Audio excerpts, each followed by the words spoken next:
of that state of creation, what is it in and of itself? And when I think like that, of course, I cast my mind back to nature. Nature is the great visible engine of creativity against which all other creative efforts are measured. And creativity in nature has a curious distribution. It's something which accumulates through time. If we stand back and look at the universe, we see that at its earliest moments, it was very simple. It was a plenum. It was without characters or characteristics. It was what in Hindu mythology is called the Turaya, which is described as attributeless. And naturally, if something is without attribution, you can't say much about it. It takes a while for it to undergo a declension into more creative realms. And these creative realms are distinguished as domains of difference. The precondition for creativity is, I think, disequilibrium, what mathematicians now call chaos. And through the life of the universe, as temperatures have fallen, more and more complex compound structures have arisen.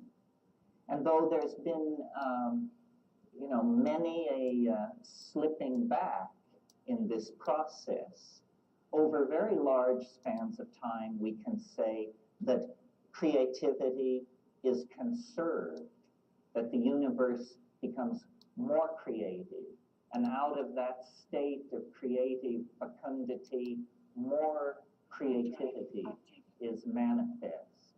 So that from that point of view, the universe is almost what we would have to call an art-making machine, an engine for the production of ever more novel forms of connectedness, ever more exotic juxtapositions of disparate elements. And out of this, I believe, arises implicitly a set of principles that we can then apply to the human artist in the human world.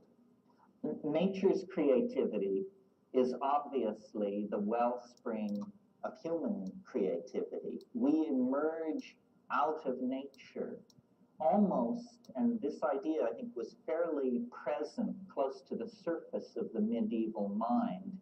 We emerge out of nature almost as its finest work of art. The medieval mind spoke of the productions of nature. This is a phrase you hear as late as the 18th century, the productions of nature.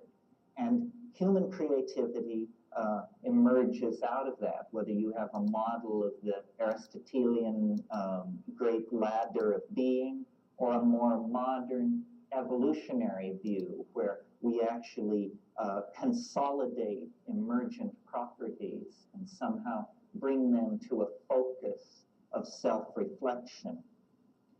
Now, I'm sure that we couldn't carry out a discussion of this sort without observing that the prototypic figure for the artist, as well as for the scientist, is the shaman.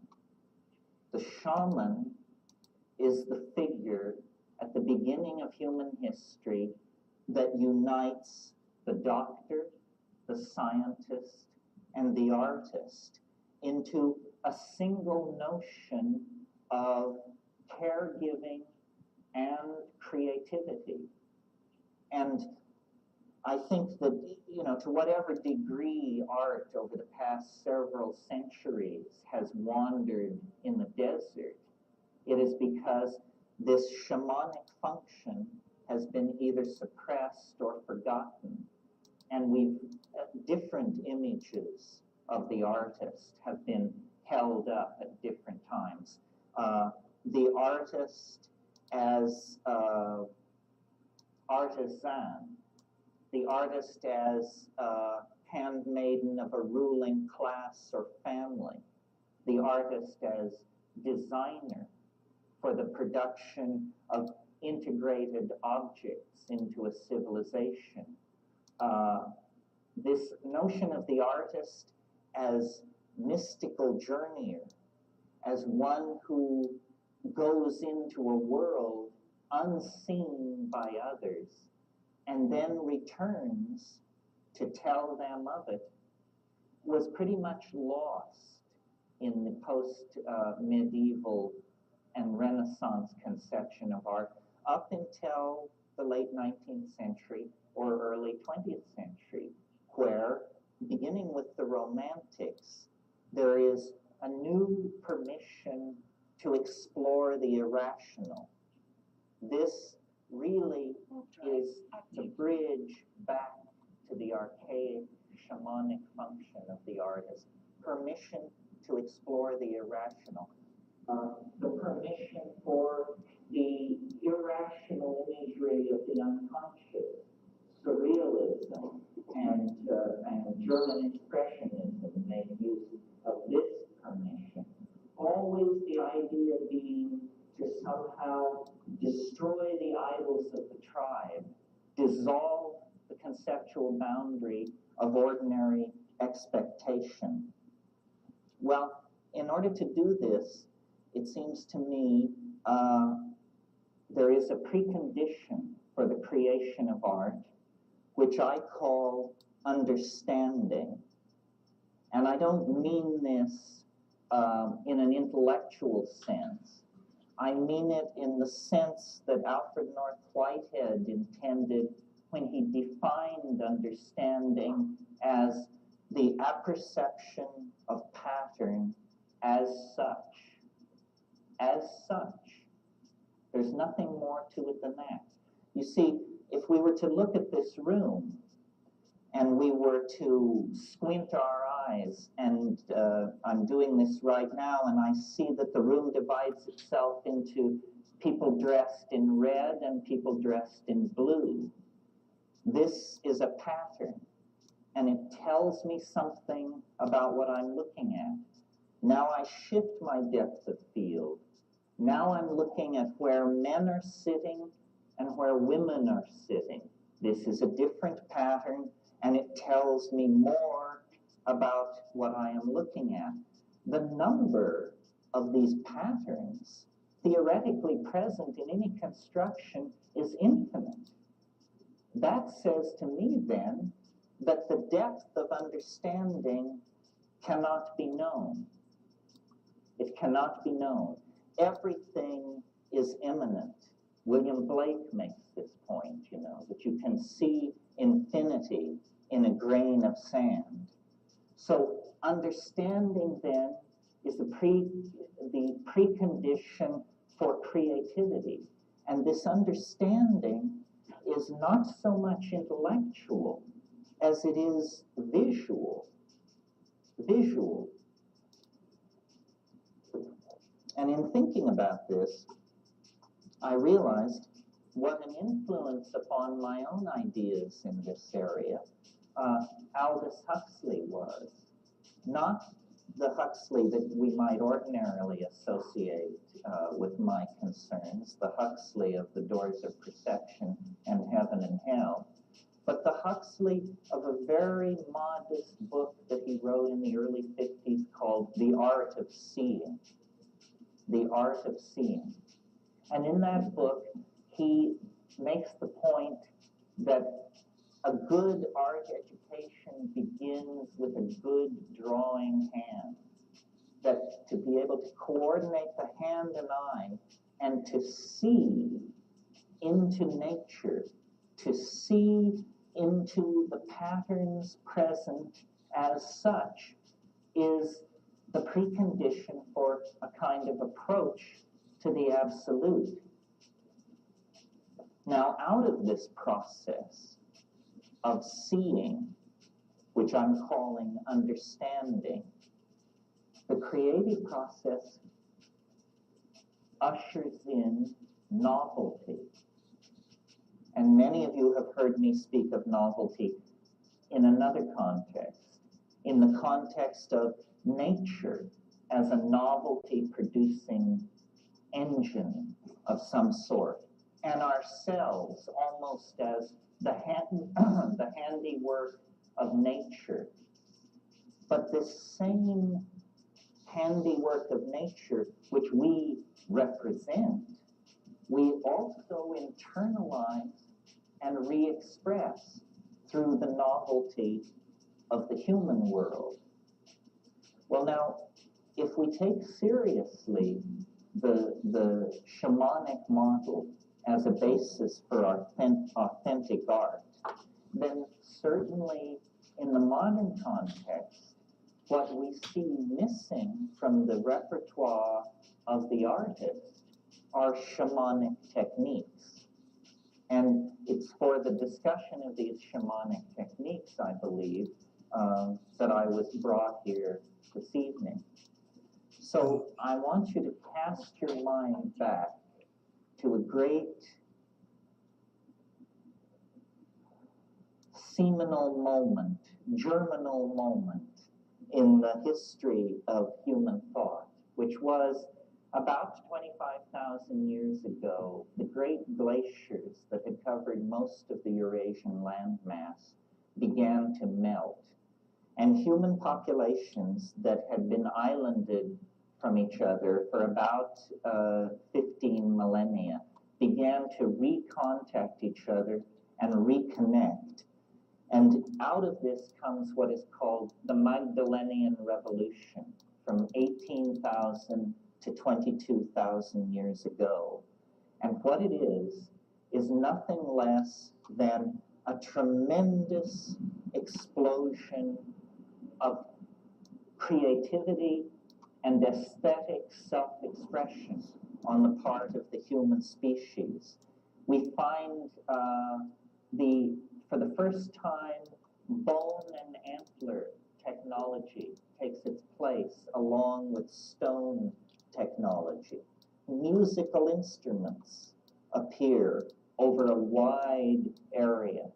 And cave paintings, some paintings in areas and recesses so remote from the surface of the ground that it takes several hours to reach them, are painted and set up in dramatic tableaus specifically designed to bring together sound, light, and dance in hierophanies, extravaganzas of aesthetic output that invoke a kind of transcendent other, that human beings for the first time are trying to come to grips with and make some kind of cultural statement about.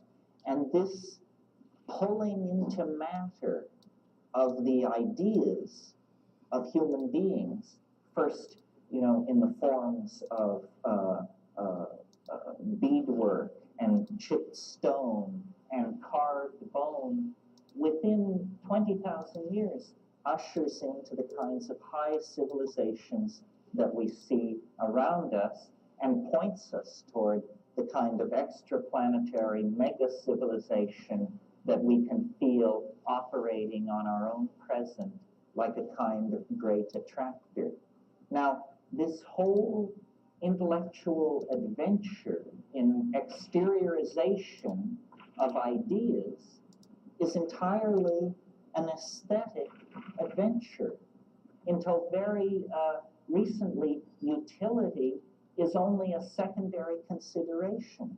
The real notion is a kind of seizure by the tremendum, by the other, which then forces us to take up matter, clay, bone, flint, and put it through a mental process where we then excrete it as objects that have lodged within them ideas. This seems to be the special, unique, transcendental function of the human animal is the production and condensation of ideas. And what made it possible for the human animal is language. If you're seeking the thumbprint of the transcendental on the myriad phenomena that compose life on this planet, to my mind, the place to look is human language. Human language represents an ontological break of major magnitude with anything else going on this planet. I mean, yes, bees dance and dolphins squeak and chimpanzees do what they do, but it's a hell of a step from there to Wallace Stevens, let alone William Shakespeare. Language is the unique province of human beings, and language is the unique tool of the artist. The artist is the person of language. And I've given a lot of thought to this because the work that I've done with psilocybin mushrooms and the observations of psychedelic plant use in the Amazon centered around ayahuasca lead me to the conclusion that it is the synergy and catalysis of language that lies behind not only the emergence of human consciousness out of animal organization, but then its ability to set a course for a transcendental dimension and pursue that course against all the vicissitudes of biology and history over 10 or 15,000 years. Language has made us more than a group of pack-hunting monkeys. It's made us a group of pack-hunting monkeys with a dream.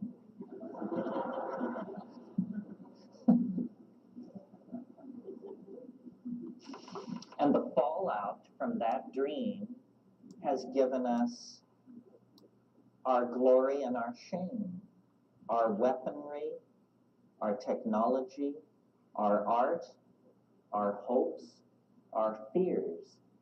All of this arises out of our own ability to articulate and to communicate with each other. And I use this in the broadest sense. I mean, for me, the glory of the human animal is cognitive activity, song, dance, sculpture, poetry, all of these cognitive activities. When we participate in them, we cross out of the domain of animal organization and into the domain of a genuine relationship to the transcendent. As you know, shamans in all times and places gain their power through relationships with helping spirits, which they sometimes call ancestors, sometimes call nature spirits, but somehow the acquisition of a relationship to a disincarnate intelligence is the precondition for authentic shamanism.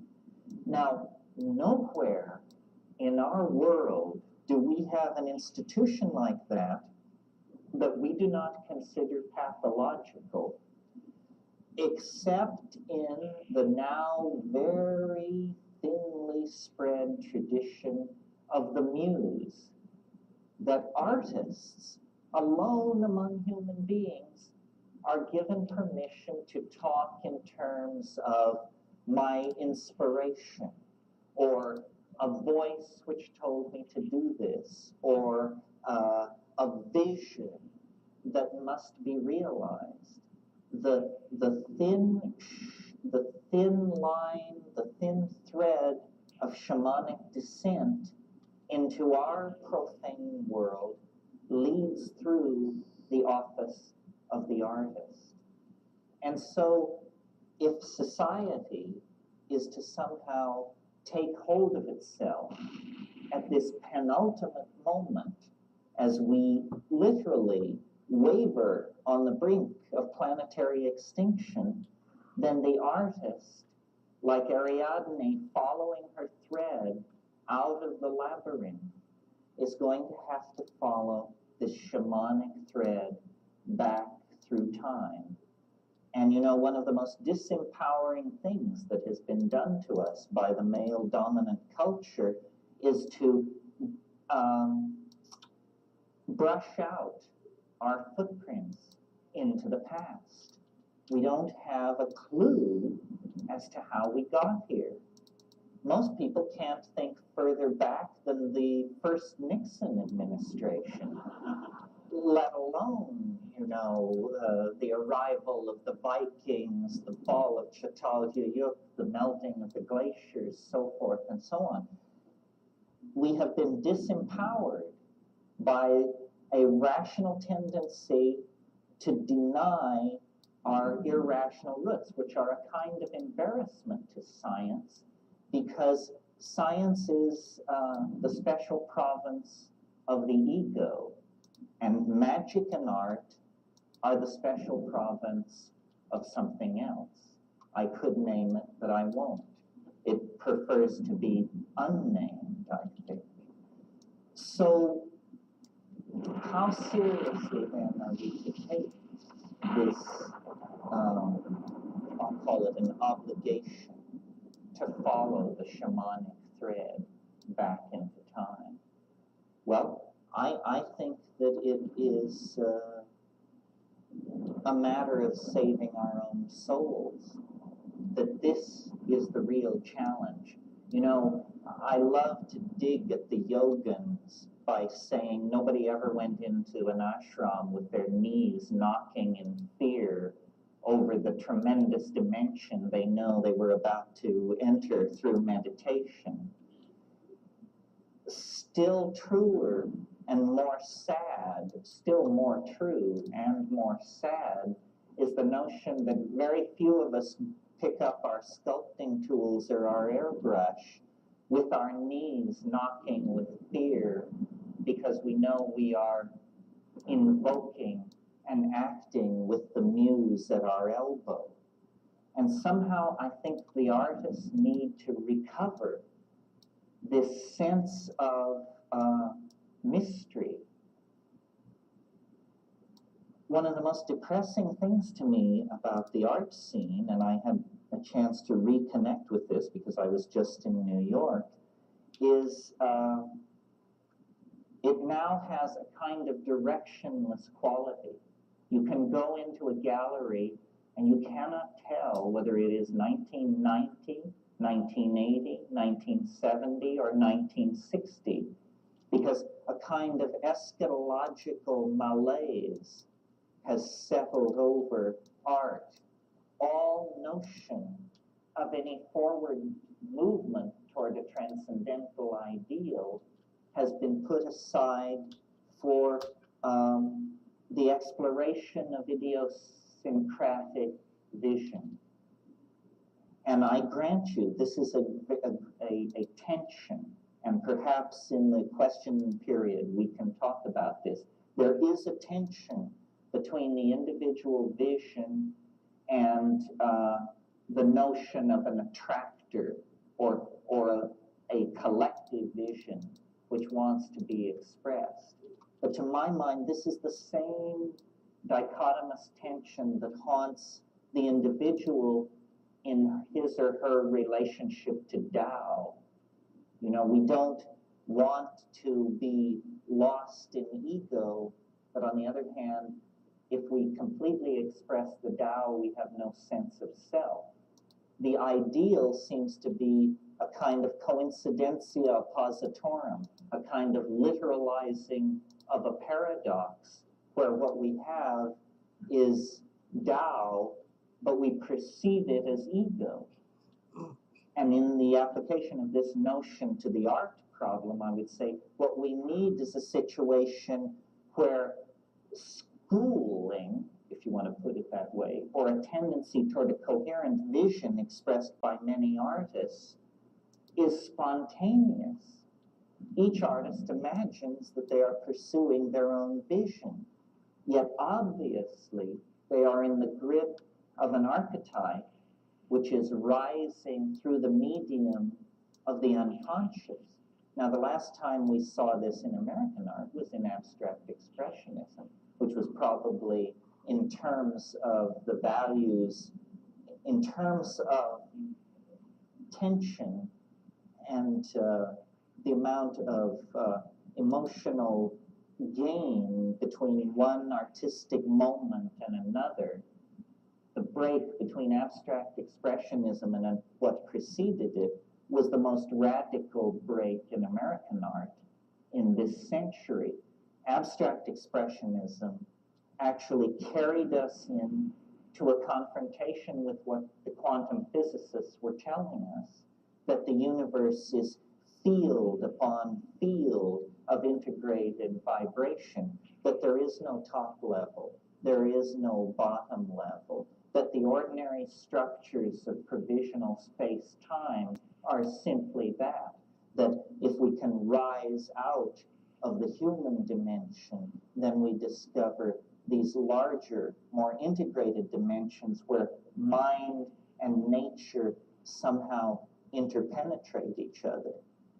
A vision like that, a coherent vision, has yet to announce itself here in the post-history, pre-apocalypse phase of things. Well,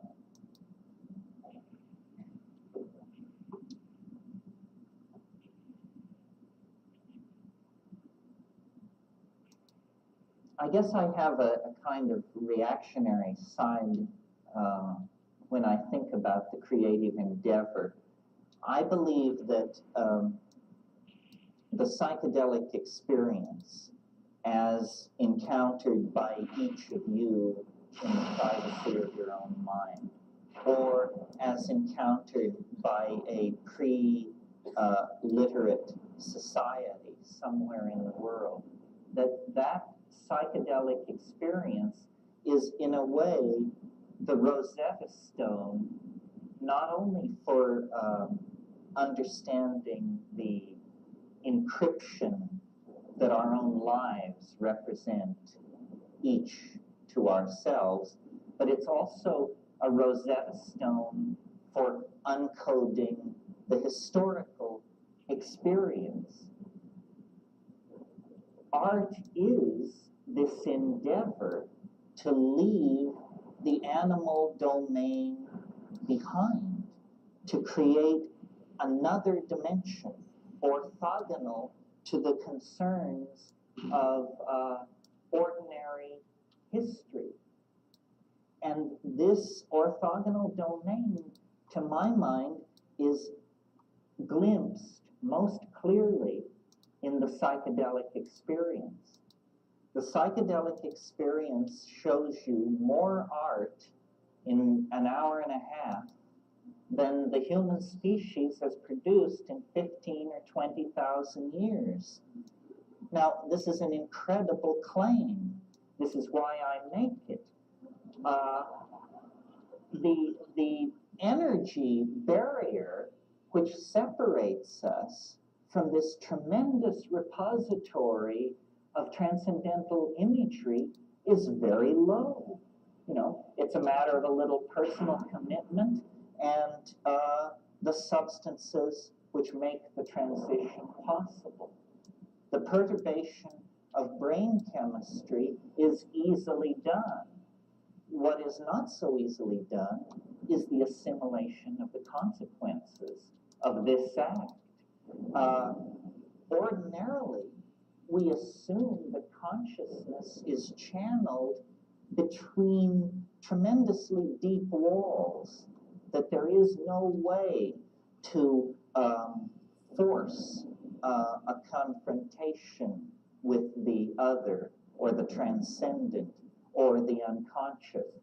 We tend to assume that, you know, we're going to have to do double duty at the ashram for 3 decades before you're vouchsafed even a glimpse into these places. This is not true. culture, and this is my message to artists and to anybody else who cares to notice, culture is a plot against the expansion of consciousness. And this plot prosecutes its goals through a limiting of language. Language is the battleground over which the fight will take place, because what we cannot say, we cannot communicate, and by say I mean dance, paint, sing, meme. What we cannot say, we cannot communicate.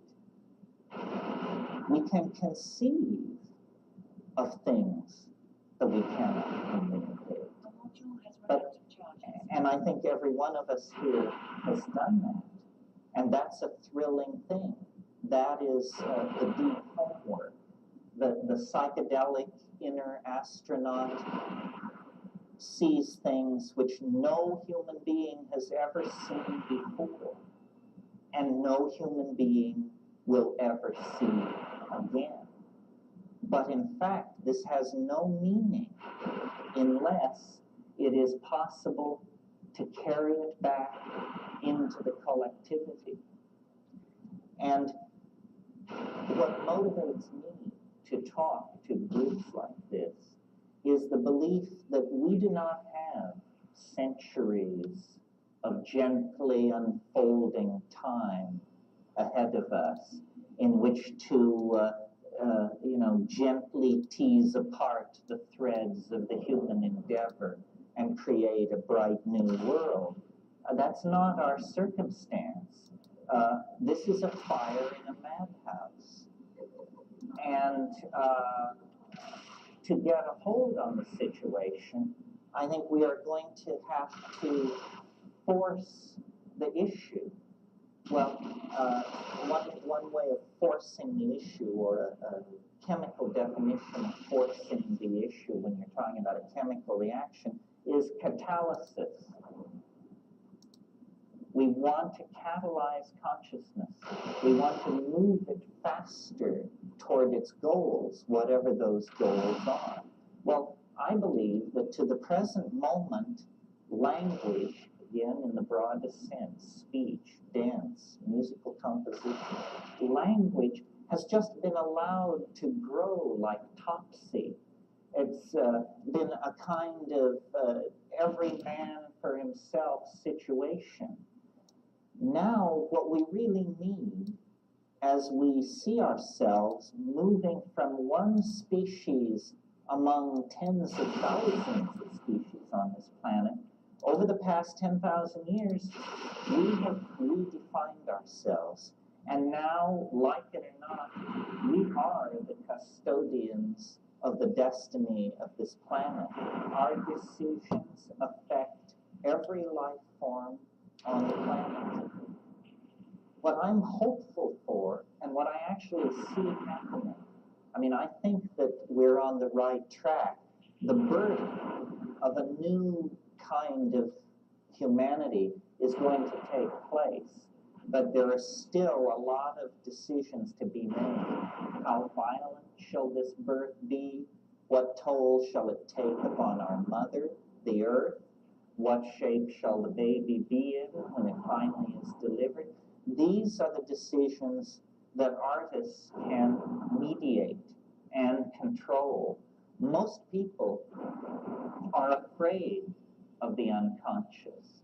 This is why, you can have a psychedelic compound like DMT, which is very much like ordinary brain chemistry, appears completely physiologically harmless, only lasts 10 minutes, extremely powerful, and generally in this society, you have no takers. This is because there has been a failure of moral courage. And the failure of moral courage is perhaps most evident in our own community, the community of the artists. In a way, it's the poets that have failed us because they have not provided a song or sung a vision that we could all move in concert to. So now we are in the absurd position of being able to do anything, and what we are doing is fouling our own nest and pushing ourselves toward planetary toxification and extinction. This is because the poets, the artists, have not articulated a moral vision. The moral vision must come from the unconscious. It doesn't have to do, I believe, with these post-meaning movements in art, deconstructionism, and this sort of thing. I mean, I'm basically putting out a very conservative, but I think exciting program for art. That art's task is to save the soul of mankind, and that anything less is a dithering while Rome burns. Because if the artists who are self-selected for being able to journey into the other, if the artist cannot find the way, then the way cannot be found. Ideology is extremely alien to art. Political ideology, I mean. And if you will but notice, it is political ideology that has been calling the shots for the last 700 or 800 years. We can transcend politics if we can put some other program in place. You cannot transcend politics into a void. And I believe that a world without ideology could be created if what were put in place of ideology were the notion of the realization of the good, the true, and the beautiful. You know, the three-tiered canon of the Platonic aesthetic, the reconnect the notion of the good, the true, and the beautiful. Then use psychedelics to empower the artists to go into this vast dimension that surrounds human history on all sides to an infinite depth, and return from that world with the transcendental images that can lift us to a new cultural level. The muse is there. The dull maps that rationalism has given us are nothing more than whistling past the graveyard by the bad little boys of science. You only have to avail yourselves of these shamanic tools to rediscover a nature which is not mute, as Sartre said in a kind of culmination of the modern viewpoint. Nature is not mute. It is man who is deaf. And the way to open our ears, open our eyes, and reconnect with the intent of a living world is through the psychedelics. Now, as you know, biology runs on genes, and genes are the units of meaning of heredity. But we could make a model of the informational environment that is represented by culture. And in fact, this is done. A word has been invented, meme, M-E-M-E, meme. A meme is not the smallest unit of heredity. A meme is the smallest unit of meaning of an idea. Ideas are made of memes. And I think the art community might function with more efficiency in the production of visionary aesthetic breakthroughs if we would think of ourselves as an environment. modeled after the natural environment, where we as artists are attempting to create memes which enter an environment of other memes that are in competition with each other. And out of this competition of memes, ever more appropriate, adapted, and suitable ideas can gather and link themselves together into higher and higher organisms. Now, in order for this to happen, there is an obligation upon each one of us to carry our ideas clearly, because in the same way that a gene must be copied correctly to be replicated, or it will cause some pathological mutation, a meme must be correctly replicated, or it will cause a pathological mutation. What is this new level of creativity? Some of you may be familiar with a theme that was very big in medieval religious art, which was the apocalypse of St. John or of somebody. There are a number of these apocalypses. And I think that many of us may come out of a kind of secular background or have not given this kind of a religious idea too much consideration. But my idiosyncratic conclusion, based simply on trying to be honest about the content of the psychedelic experience, is that human history really is on a collision course with a transcendental object of some sort. It is not going to be business as usual into the endless unfolding confines of the future. The very fact that human history is occurring on this planet, the very fact that a primate has left the ordinary pattern of primate activity and gone into the business of running stock markets and molecular biology labs and art museums indicates to me the nearby presence in another dimension of a kind of hyper-organizing force, or what I call the transcendental object.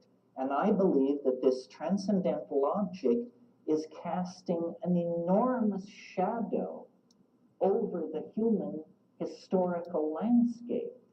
So that if you're back in ancient Judea, you have an anticipation of the Messiah.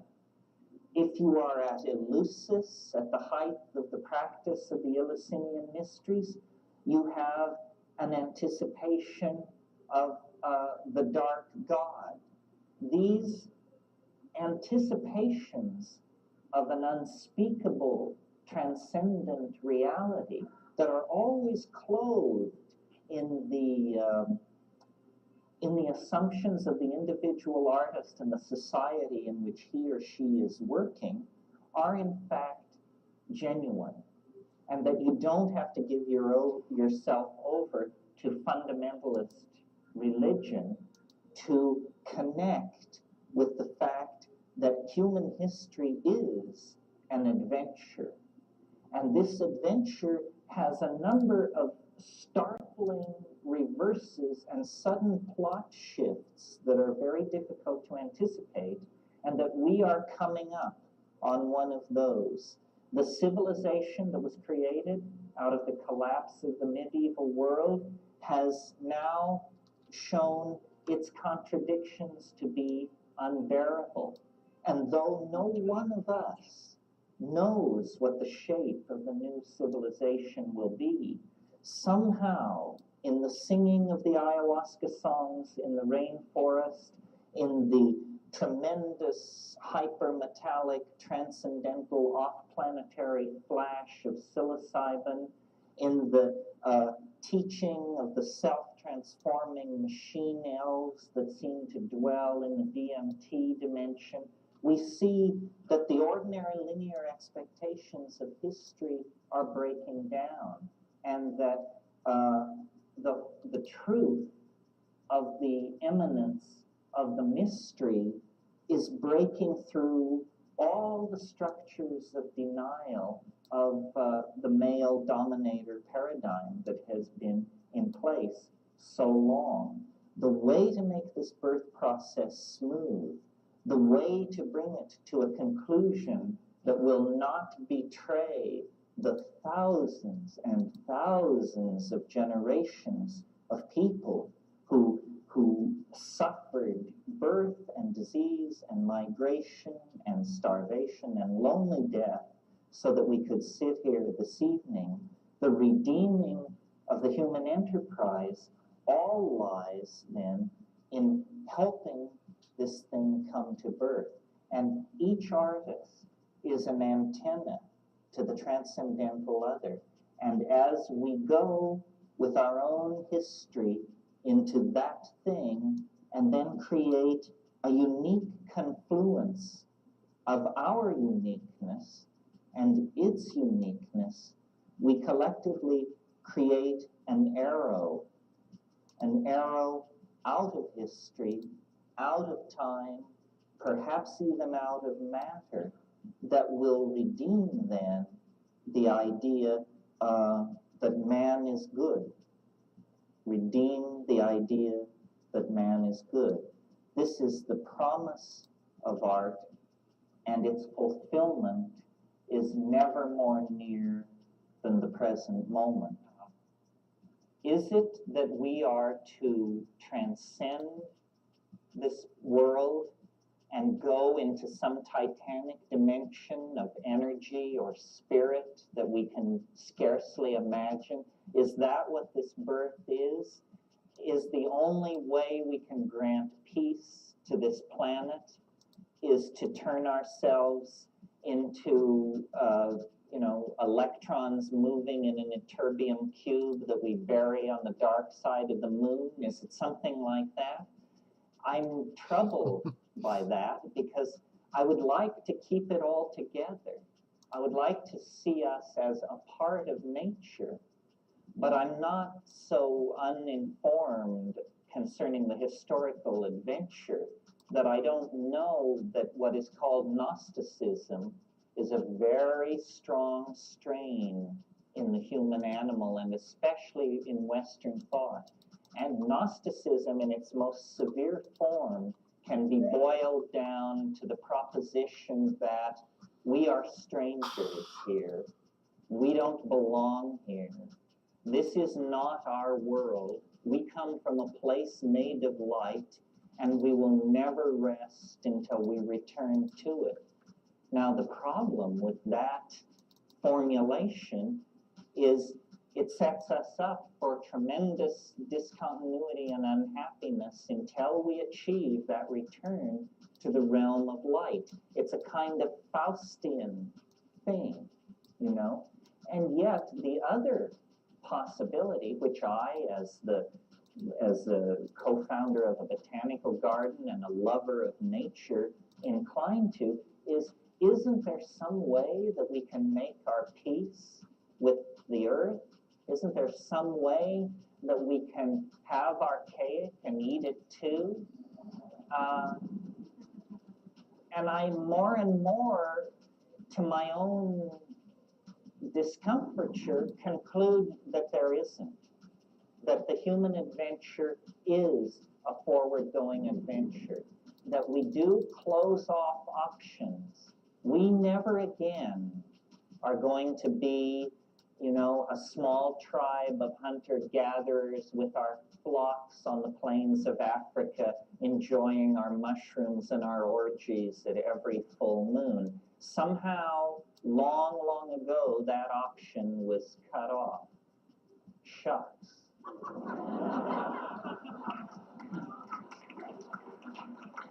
But I think that it's good to cultivate this poignancy that if we're going to go storm Arcturus, at least we should do so with some sense of what has been left behind and not just turn ourselves into mechanical technocrats. Somehow the living spirit has to be brought with us. And this is really the high task for shamanism.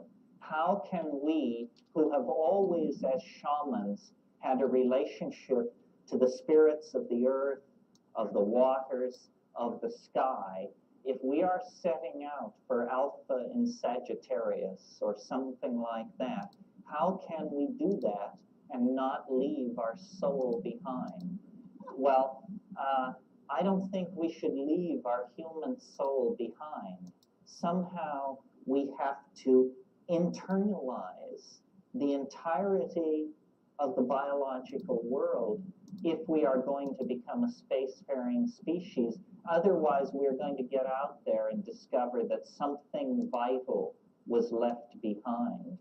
And this is a great tension between ourselves and the earth, between our destiny as an energy-using, dream-concressing, spacefaring, stormtrooper kind of species.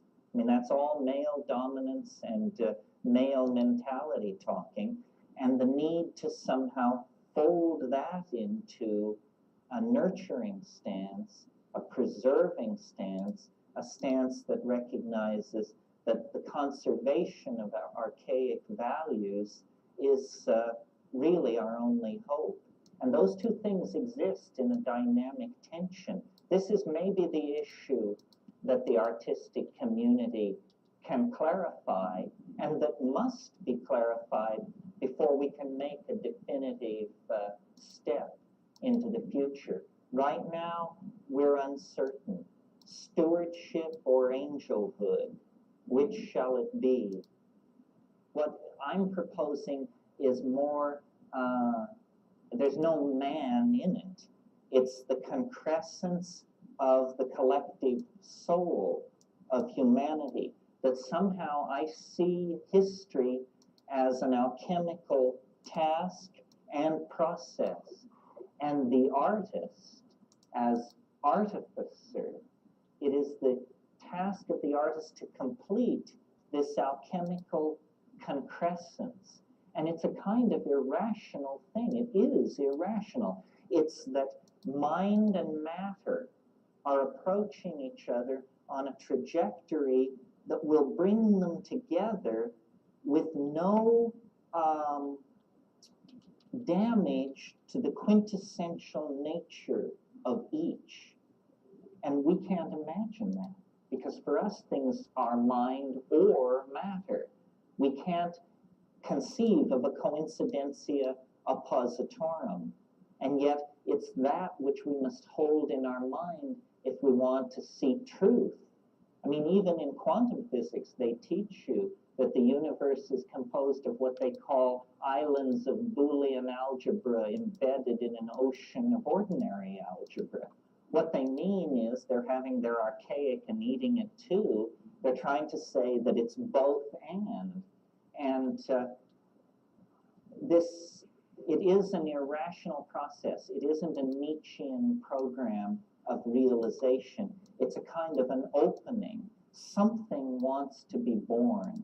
The promptings of our religions, with all the irrational and hysterical trappings that attend them, nevertheless have a core perception that there is, between man and nature, a kind of compact. And this compact it will be redeemed. I mean, I really think that this is the psychedelic faith, that we are the prodigal species. We have descended into the inferno of matter to try and recover the pearl of immortality. The pearl of immortality is the perfected and reconstructed earth. And somehow we are to be the critical factor in this equation, or the point species. We are not acting. for ourselves. We are the energy manipulating species that I believe carries the hopes of all life. All nature is watching this drama. The life of our star is finite. The life of the planet is finite. But potentially, self-reflecting understanding may be, in fact, immortal. And yet it is breaking out of the trappings of matter. And this is a process so large, so strange, that I don't think a single mind can encompass it within a single moment. It's something that we triangulate over and over again. And for me, the psychedelic experience is how you do that. The psychedelic experience is literally a rising into a higher dimension in the geometric sense. And from that higher dimension, the psychedelic voyager carries out a transecting of the lower dimensional object, which is the world. And in the same way that we can build up an image of a cone out of an infinite number of ellipsoidal transections, we can build up a true model of the world by carrying out a number of these transections from a higher dimension. And then it shows us how the world really works. And when you understand how the world really works, I'm beginning to get just a hint of it. It works through love and dream and intention to connect. Through love and dream and intention toward connection. And these are ultimately irrational values. And they ultimately must be irrationally embraced, because the momentum toward a rational conclusion is tremendous, but unfortunately completely fatal. And this is the invitation that the artist has always extended toward a radical break with the momentum of rationalism. It's simply that now, in this moment of tremendous crisis, when the artist is at last called upon to perform, and there must be no stitches dropped, because this dance is the dance of transformation of the planet itself. This is the moment of empowering. This is what all the shamanism of the past built toward, this final magical invocation. James Joyce said, man will be dirigible. That's simply a way of saying that we will find a way to make our dreams and the dreams of the planet and the life it carries one dream. And the way to do it is to reconnect up to the Gaian mind through the channels of communication that were always there, but that have not been really taken up since the late Neolithic. It's time for us to call home, and you know how to do it. It's just a matter of having the courage to do it, to act, and then to have that empowering act spread back through the psychology of the planet. I am very optimistic. I think we are awakening to a new day from a long, long night of the soul, but it must be done collectively, gently, lovingly, and with the complete faith that we are an infant held in the arms of nature, that nature wants this to happen, that we are not an aberration. We are granted peculiar, but we are not an aberration. We are a necessary oddness to the completion of the whole. And this is our glory, And this is why we've been graced with self-reflection. And we can redeem that tremendous empowerment by going forward in love and faith to save the world through art and the pursuit of meaning. Thank you very, very much.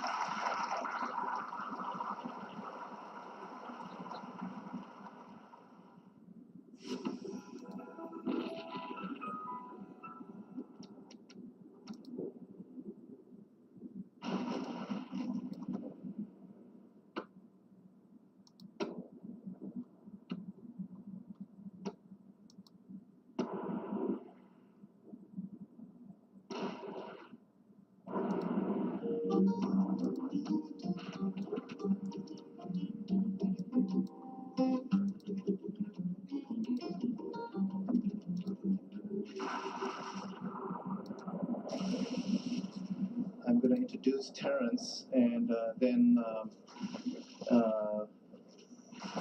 you'll be in for an experience that I think you'll find instructive, entertaining, inspiring, and challenging. This lecture is, this evening is an independent lecture, but it's also the introductory part of a workshop which will continue tomorrow and Sunday, 9:30 to 3:30. For those of you that might want to go into these subjects more in depth, and Terence, I think, will give you some indication of what will be covered in the workshops tomorrow and Sunday. So Terence is I think I would like to say that Terence, who is my good friend, is one of the most remarkable individuals I know.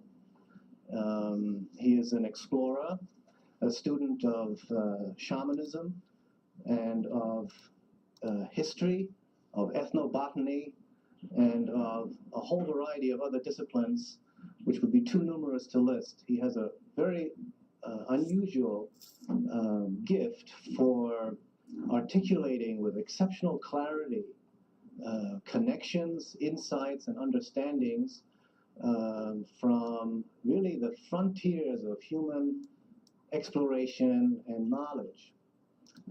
He has a gift for combining scientific knowledge with poetic, sensuous expression that is quite exceptional, and he has a truly visionary mind that is able to range deeply and widely across a very wide spectrum. And it's impossible to put Terence into categories. He transcends the usual kinds of academic categories.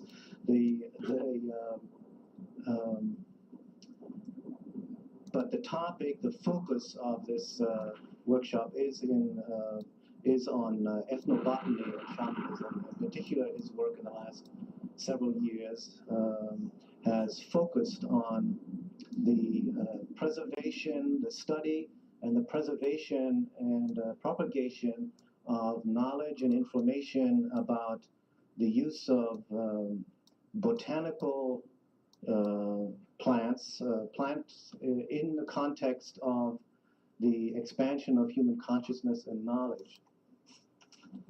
And I can assure you that if you haven't heard Terence before, and even if you have, you're in for an exhilarating journey into spaces of the mind that you won't forget. So with that, I'll turn you over to Terence McKenna.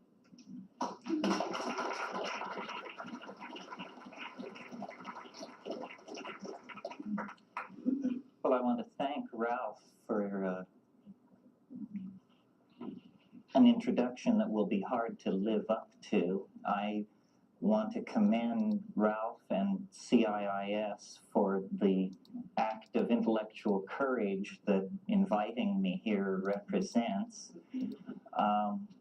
I'm sort of returning to my home turf after a year spent in the Hawaiian Islands, where Kat and I were managing a botanical garden that is a nonprofit foundation specifically set up to preserve plants with a history of human usage, foods, drugs, fiber plants, food plants, all the plants that are part of the spectrum of human interactions with the botanical world. I'm sure you're all aware of the crisis in the world's rainforests, that they are being cut down and radically affecting the ecosystems in the tropics and by implication the whole world.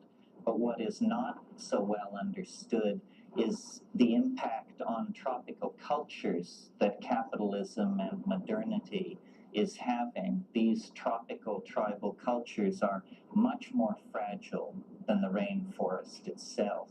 Every time we go to the Amazon, we are struck by how much information is being lost irrevocably because people who in a former time would have become apprentice shamans are instead becoming the foreman of sawmills and that sort of thing. So I've been away in the Hawaiian Islands. I'm delighted now to be back in the fast, deep flowing current of American culture. I certainly feel that that's what it is after a hiatus that brought great peace of mind, but not a whole lot of excitement. Before I make my way into tonight's subject, I'll cover what I think of as preliminaries and business. First of all, as Ralph said, this is the opening lecture of a weekend that will be conducted all day tomorrow and all day Sunday. In addition to that, I'll be speaking at Shared Visions tomorrow night on a completely different subject in Berkeley. So if any of you are interested in attending the follow-on meetings of this workshop, you should see the staff of CIIS. If you're interested in hearing what I have to say about a new calendar, you should come to Shared Visions tomorrow evening. How many of you heard the talk on KPFA today? A few, so I shan't fear if I repeat myself. I want to call your attention to a couple of projects that have finally been completed. Psilocybin, the Magic Mushroom Grower's Guide, which has been out of print for about 5 years, is now back in print with more photographs, expanded text, better paper, etc., etc. Anyone who is interested in literally cultivating a relationship with a shamanic ally, this is the place to begin. Also, Lux Natura, which is the company, which is sort of a clearinghouse for my ideas, tapes, and books, has completed work on a software package, which is software which runs on the Apple IIe, 2C, or 2GS machine, software which supports the theories of time that are explained in the invisible landscape. This was an extremely arduous task of conceptualizing and then turning it into software. My colleague Peter Meyer, the best debase hacker around, is here tonight. Peter, why don't you stand up and share the glory? So any of you who have that kind of a machine and are interested in the ideas in the invisible landscape, this is our best shot. This is state-of-the-art stuff. At the moment, we can do no better than Time Wave Zero. Very briefly, I want to mention an article in this month's Magical Blend. Graphically, it's by me, I called it Alien Love, they called it Love Aliens. Graphically, I think they took revenge on me for door-knocking crystal power, but the text is there if you're interested. I'm going to talk for 45 minutes or an hour, then we will break, and if you're interested in what Lux Natura has available, there are catalogs here. There's another piece of paper which describes the work that Botanical Dimensions is doing. And also I want to promote a very interesting event that's going to take place in November, a conference here in San Francisco called Angels, Aliens, and Archetypes, which should be very interesting. It's going to happen at the Fairmont Hotel. And besides myself, Whitley Strieber, who wrote Communion, which is now on the New York Times bestseller list, I understand. Jose Arguelles, who I understand has disappeared into the Imperium, will descend to share his thoughts on UFOs with us. Jacques Vallée will be there. Ken Ring, the near-death experience man, Michael Grosso, who wrote The Ultimate Question, Richard Grossinger, a number of other people, people that I have wanted to publicly debate for years. So I think it should be a very lively weekend conference. There are flyers on that. Okay, so much for all of that. The theme, the overarching theme of this weekend here at CIIS is psychedelics, before and after, history, shamanism, and ethnobotany.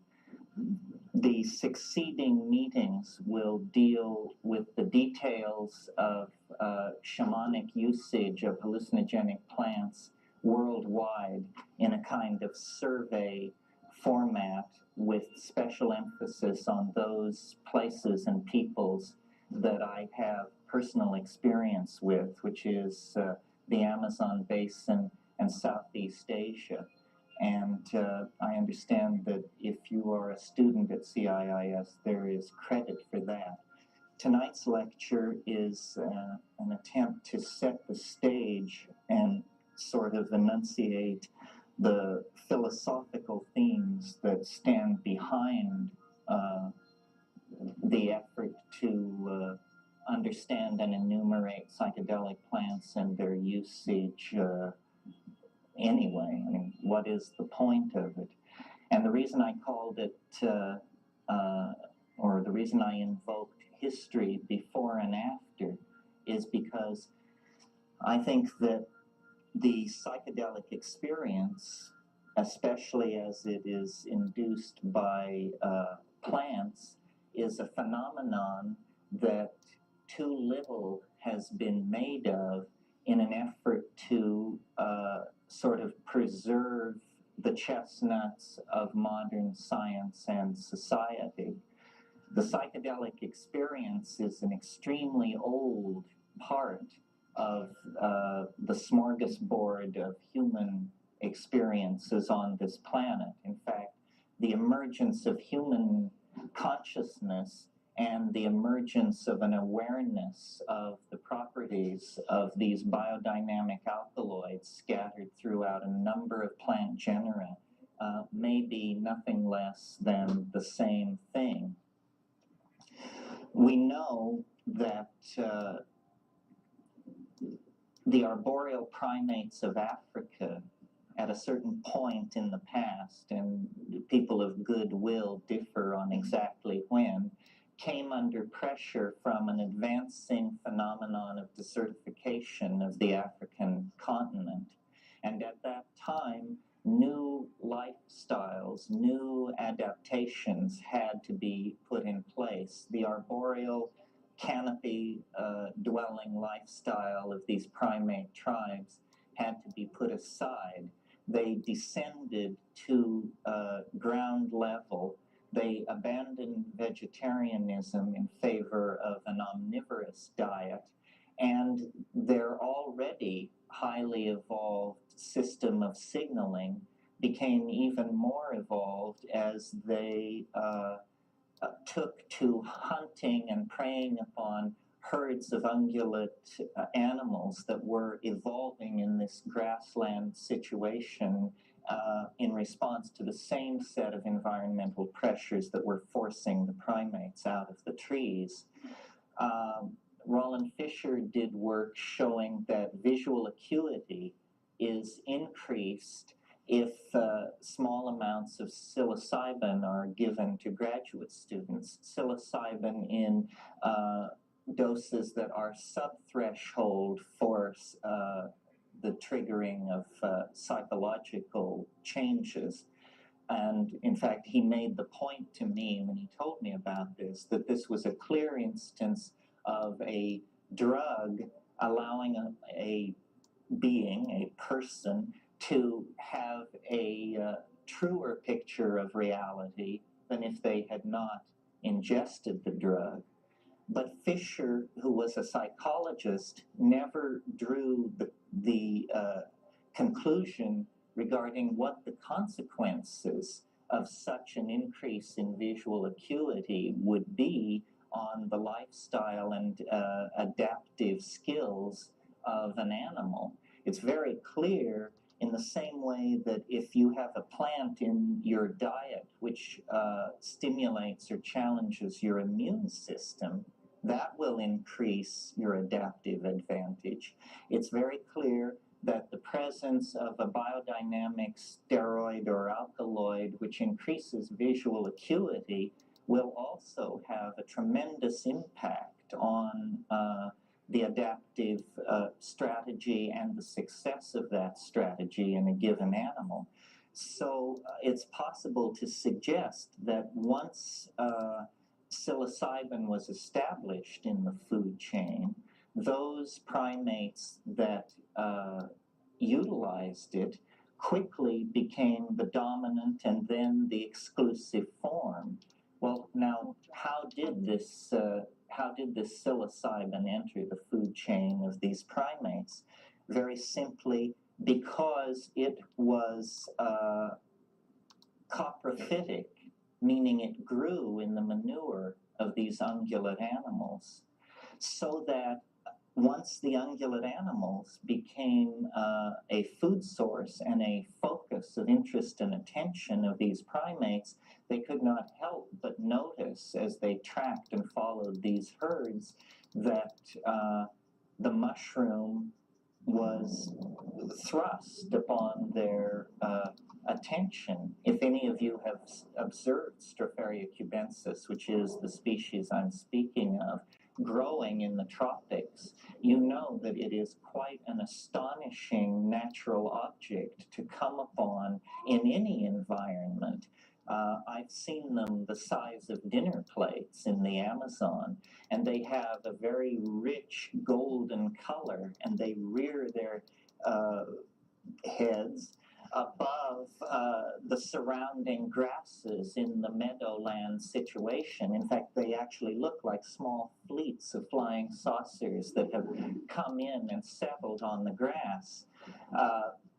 To this day, baboons have the habit of, baboons are also primates of this grassland environment. They have the habit of rushing over to cow pies and turning them over and picking up bugs and searching for protein in this way. So it is no great leap of faith to suppose that very early on they would have, these primate animals would have noticed the presence of the mushroom directly in their path, and being omnivorous, they would have eaten it, and first in small experimental doses which confer increased visual acuity, that would have established a selective reinforcement loop in favor of those animals with a taste for mushrooms as opposed to those animals without such a taste. Very quickly, they would have bred out the other preference, and very far-seeing monkeys would have been established. The next level of the argument requires a somewhat greater leap. It has to do with the fact that at increased doses, the psilocybin in these mushrooms seems to activate the language forming centers of the brain, Broca's area or the ceruleus. It isn't clear, but what is clear that experientially these things are catalysts for language, and that from the from the signaling repertoire of these primates to the act of signification is a symmetry break, a leap into the unknown that it is reasonable to speculate was actually triggered by the presence of these biodynamic plants in the diet. Once that happened, there is the establishment of a set of associations. The cow, the mushroom, which in the mind of these creatures, I'm sure that the mushroom was thought of as coming from the cow, because after all, the manure came from the cow, and it seems to be just a seamless web of associations. So the cow, the mushroom, and lying ineffably behind that, the experience of the tremendum, the experience of an ineffable mystery that now, some 100,000 or 35,000 years later, is no less mysterious, in spite of the fact that we have made an immense intellectual conquest of the world in which we live. We extend our metaphors of explanation to the most distant stellar objects and down into orders of magnitude of the physical universe, many levels beyond which we can perceive with our unaided senses. Nevertheless, this tremendum that these early primates contacted remains precisely that, a mysterium, a transcendental mystery that beckons across the epigenetic landscape of human culture and organization. And some of you who have heard this lecture or these ideas before know that it is my opinion, going beyond Gordon Wasson, that this really lays the basis for the genesis of religion. Religion begins in the notion of the holy. The holy is another way of indicating the felt presence of the tremendum. And the early goddess religions of the Middle East were essentially cattle religions. There are people in this audience who have done tremendous work on the etymology of these languages, showing how these words and roots can be traced back into a kind of convergence where the mystery and the mushroom are seen to be one. So this means that in spite of the prejudices and intellectual predilections of Western man, which are essentially pretensions that have arisen in the dimension created by ignorance, the dimension of ignorance created by the Judeo-Christian attitude toward nature, which sees it essentially as something to be exploited rather than integrated or made a resonant part of the psyche.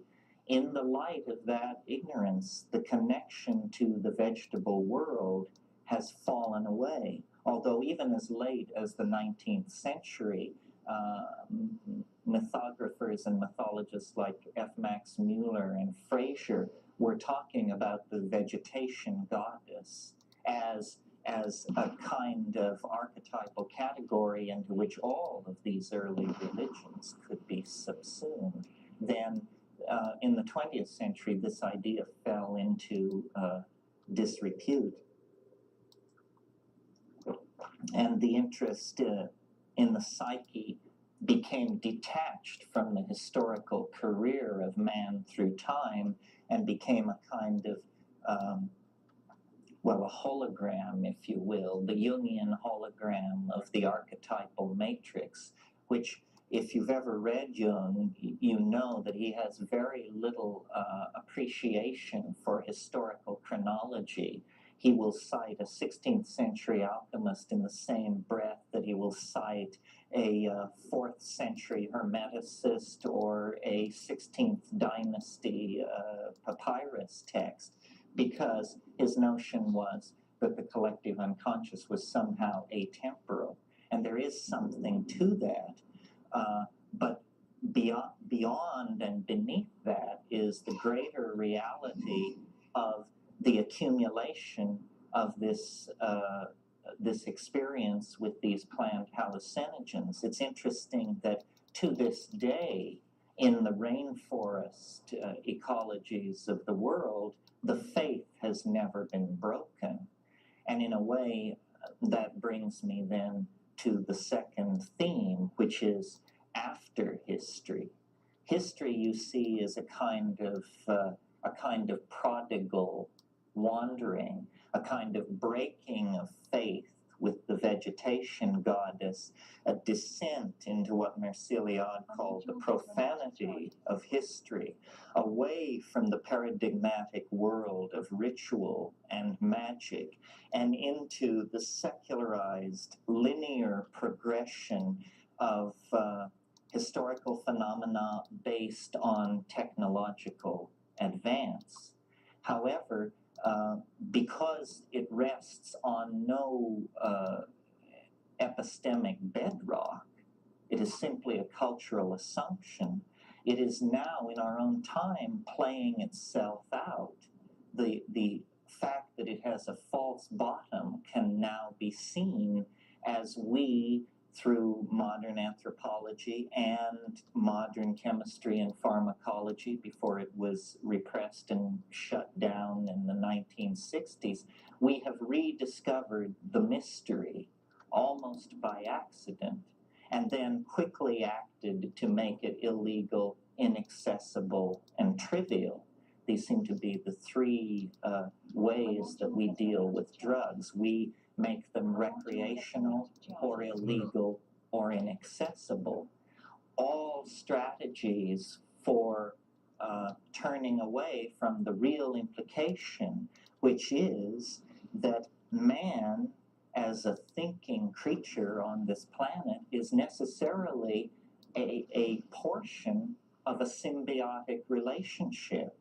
Man, without the synergy that these plants have imparted to the formation of our genome, is no better than a monkey. So that, recognizing that, we are forced to recognize that the experience of spirit, for which most of us rely upon the testimony of Meister Eckhart and Juan de la Cruz and Hildegard von Bingen, is in fact a birthright of each and every one of us. But the bias of the scientific mentality, which is the bias which says the world must be known through the pristine agency of the unencumbered observer, it has to be abandoned. And by unencumbered, I mean unstoned. This is the idea that nothing is true except that which emerges from the most sober sorts of reflection, in every sense of the word sober. And yet we know that a substantial portion of the meaning of reality is contacted in the Dionysic excess, in orgy, in the abandonment of the sanctity of the individual ego and emerging into the group mind of the tribe or even the condo complex in our own time. Yes, so that but that entire spectrum of human experience, the group-minded, emotive, orgiastic, swept away way spectrum of experience is denied, and in its place is put a real horror of nature. And when you have horror of something, you move in such an epistemic murk that you give yourself permission to destroy. The rape of nature has been analyzed as precisely that, a rape, a subjugation of the feminine.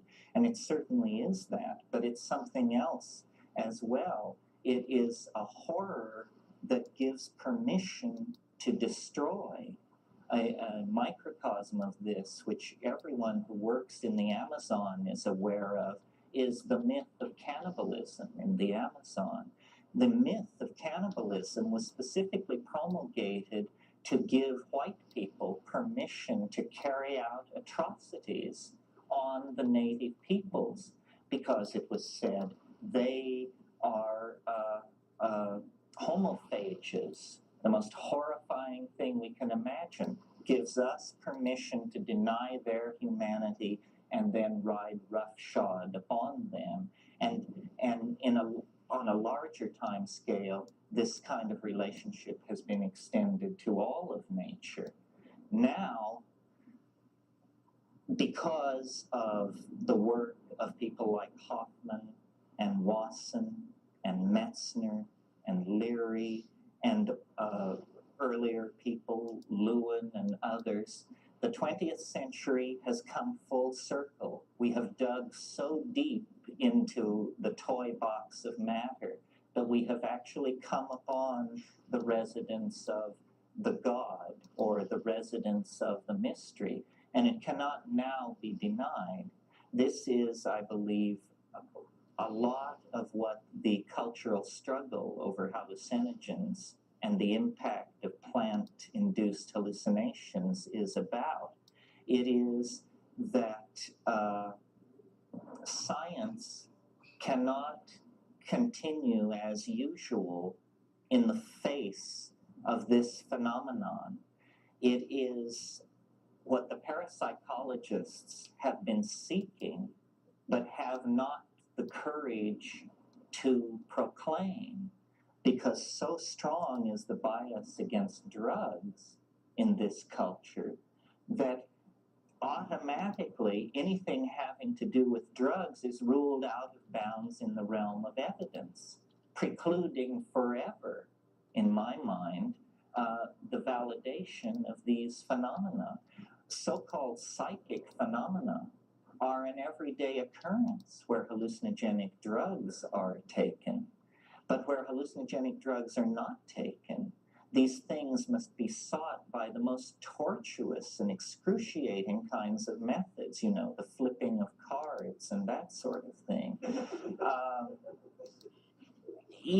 And I don't want to dump on Whitley because I don't know the man, but I read his book. I was amused, those of you who are aware of Whitley Strieber's book, Communion, he takes great pains to say that he never uses drugs. He even has an appendix in the back of his book, which is a polygraph session where he insisted that he be asked the question, do you use drugs? Well, to my mind, it's no wonder the poor man can't understand what is happening to him.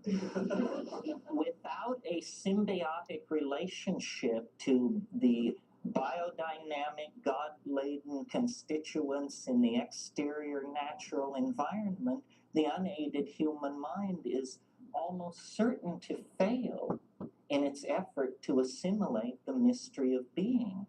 Because throughout the historical and prehistorical career of human beings, this is how understanding was achieved. And, I bring great wrath upon myself by suggesting that even the most respected methods of spiritual transformation, such as yoga and mantrayana and that sort of thing, are in fact efforts to mimic the intoxication of plants without committing the heinous act of ingestion, you see.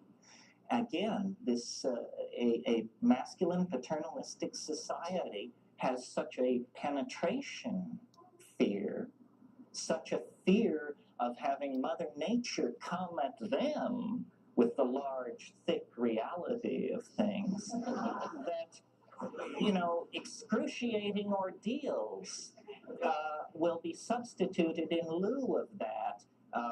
Not eating, flagellation, sitting for hours and hours, obeying for years the orders of beady-eyed opportunists.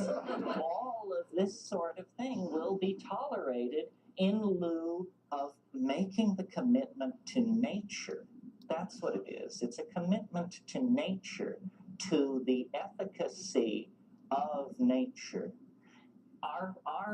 And by our now I mean the rationalist scientific view of nature, is that it is something entirely passive which we perceive, and that the act of perception, to become an act of understanding, has to go through all kinds of transforms and processing in the human brain.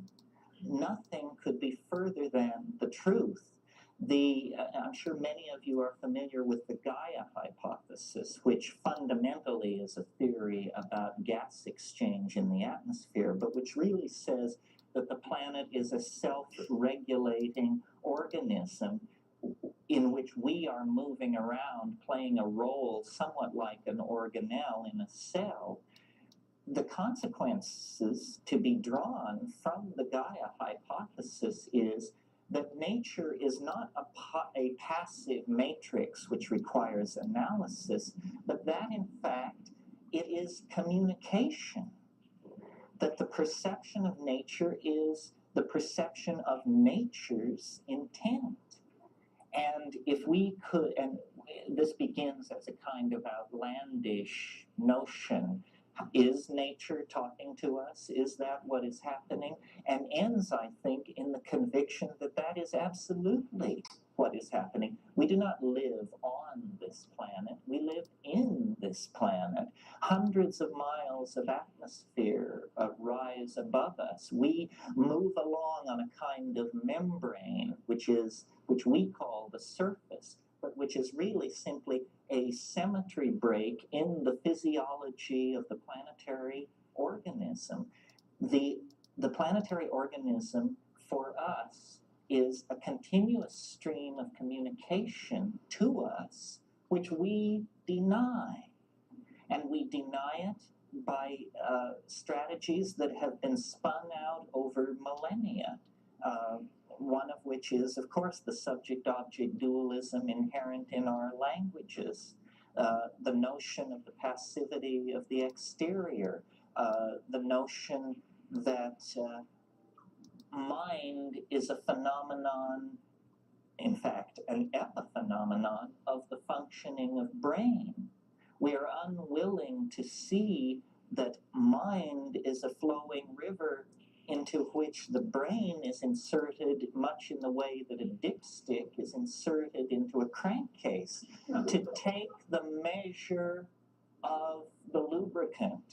That's what we are doing. And, there's a lot of talk about paradigm shift, what will it be, where will it come from, et cetera, and people keep claiming they have it, but I don't think people realize, they have trivial paradigm shifts or mini paradigm shifts. The real paradigm shift that is being acted out in the 20th century is a return to the archaic notion of the primacy of spirit.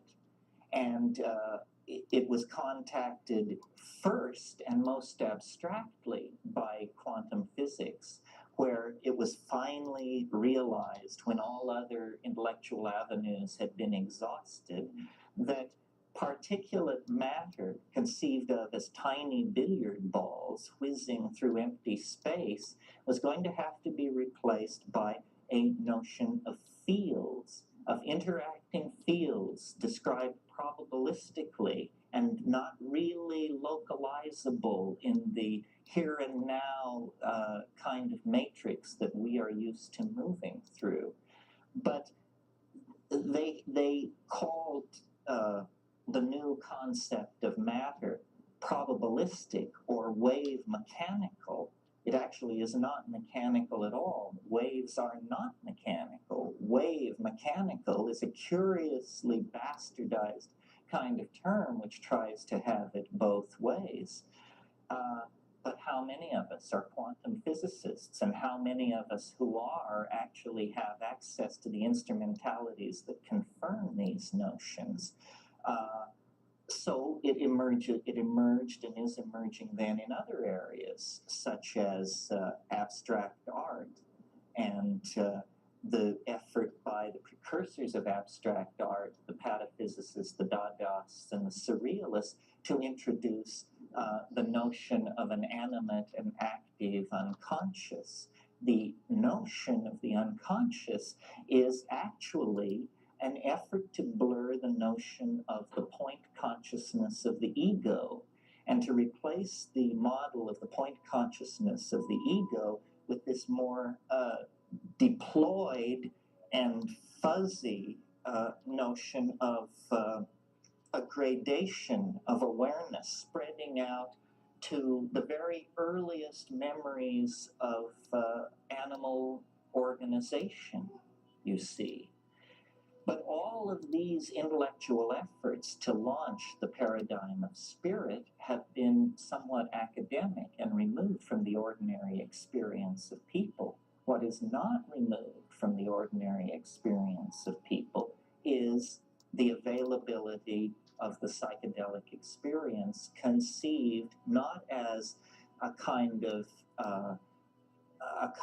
masturbation where the laboratory facilitates the experience through the production of historyless drugs absolutely empty of morphogenetic content, but through the acceptance of the fact that this generalized communication from nature is most excruciatingly focused and particularized in these information-bearing molecules that have been evolved over billions of years in the biosphere by the matrix of life itself for purposes of communication.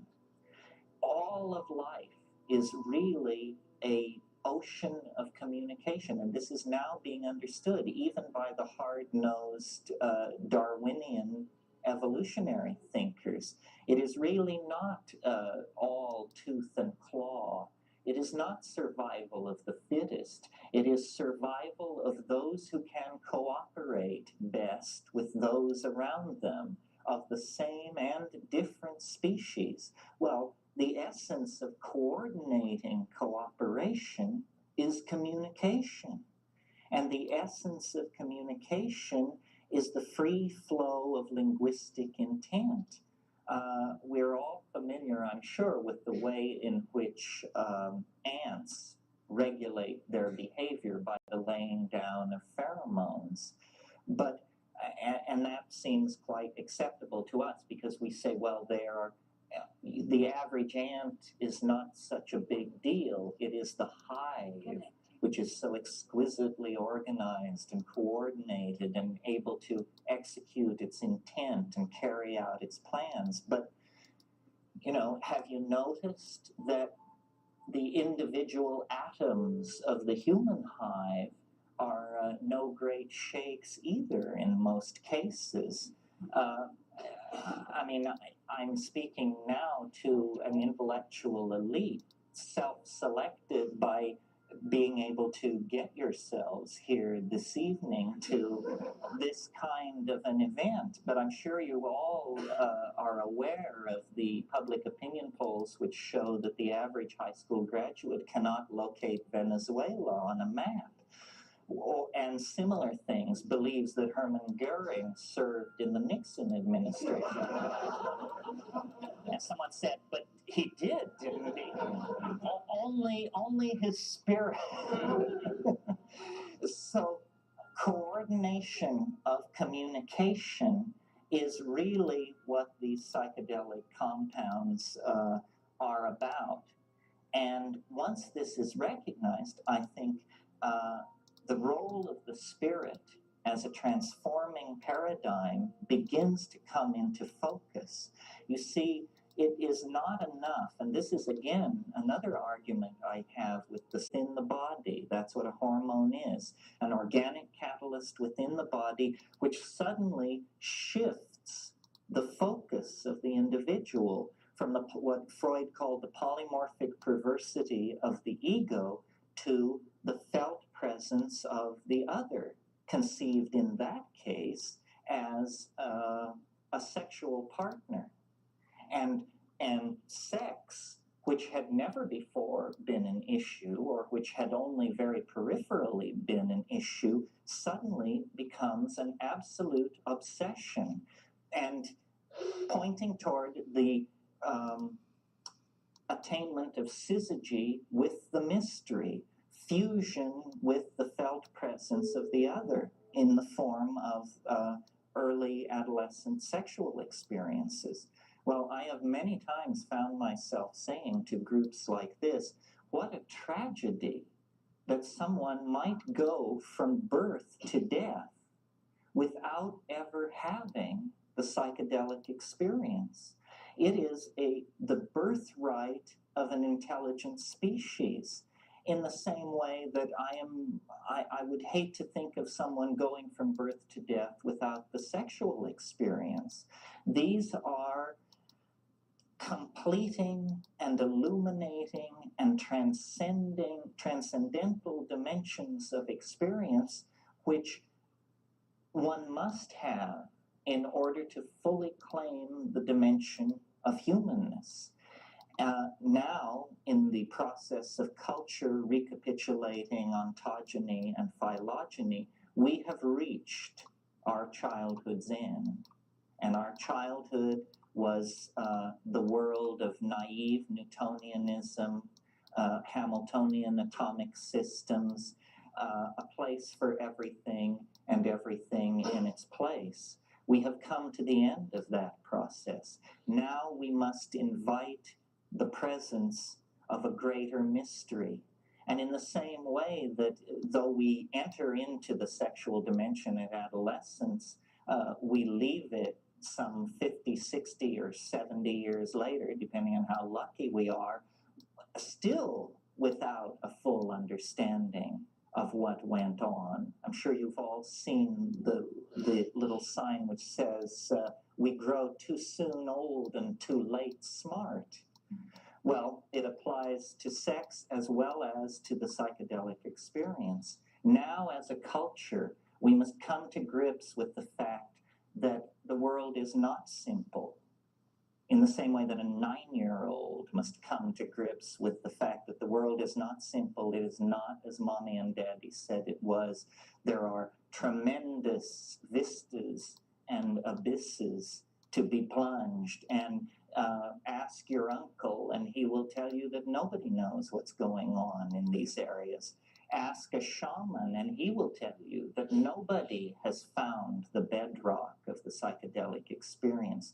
Nevertheless, this wish to live with a bedrock of experience is a kind of trivializing of the great mystery in which we find ourselves embedded. We would have a far more accurate and complete picture of reality if we were willing to live with the felt presence of the mystery. And the way to do this is to experience what these plant teachers are trying to say, what these planetarily manufactured information-bearing pheromonal molecules are trying to imbue into us. Now, shamans throughout history have short-circuited the fall. They are those who know. That's what gnosis is. It is privileged knowledge vouchsafed to the courageous.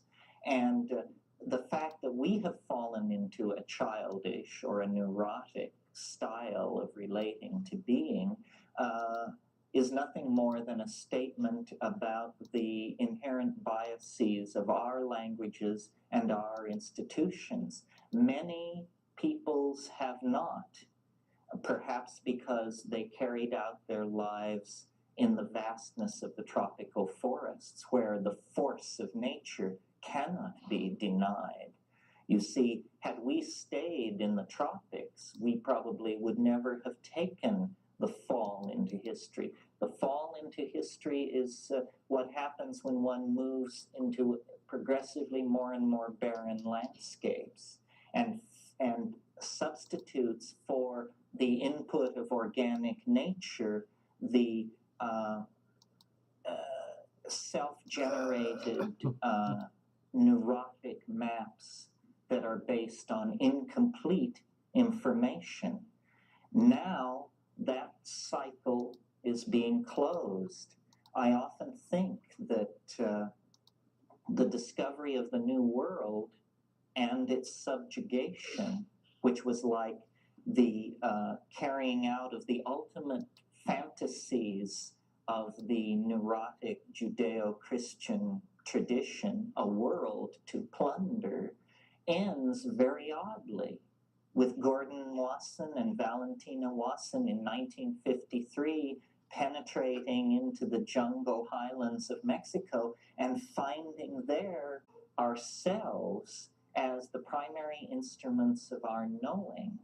And this is why I think, among other reasons, why psychedelics are so repressed, why it is so important to society to keep them out of the hands not only of children and high schoolers and hedonistic experimentalists, but to keep them out of the hands of research psychologists, pharmacologists, and physiologists as well, because fully appreciated, they will explode the Newtonian, Einsteinian universe the way a stick of dynamite explodes a rotten apple. And in the process, the hierarchies of paternalism, scientism, and reductionism will just be completely swept away. And this is all going to happen, God willing, in our lifetimes. My faith is that if it doesn't happen, then the cultural momentum toward a lethal conclusion will continue unto the ultimate catastrophe. And so that's why I am willing to address groups like this and seek to inspire psychologists and chemists and students of anthropology and culture to examine this, because I think we have wandered far from our birthright and trivialized the mystery of being in the process.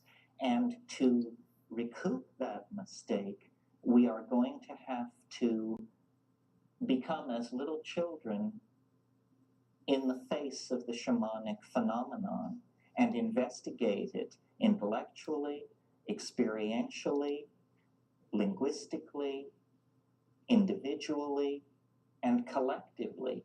Only in that way will we be able to rescue the enterprise from its momentum toward catastrophe. Let's not forget that each one of us is here in this room because, 1,000 or 10,000 generations of thinking beings did not drop the ball. However tough it was, 9 times the glaciers have ground south from the poles in the last 150 years, 150,000 years. 9 times they have retreated. This planet has witnessed all kinds of catastrophes and symmetry breaks, and still the trust, the implicit trust that the environment must have in us as the catalytic species, and we are the catalytic species. Everyone is worried about the impact of humankind on this planet. Well, let me tell you, before the pyramids ever rose, the impact of human beings on this planet was staggering. The CO2 level had been affected. The grasslands had been created, the great mammals had become extinct. All of this is tolerated because we are the prodigal sons.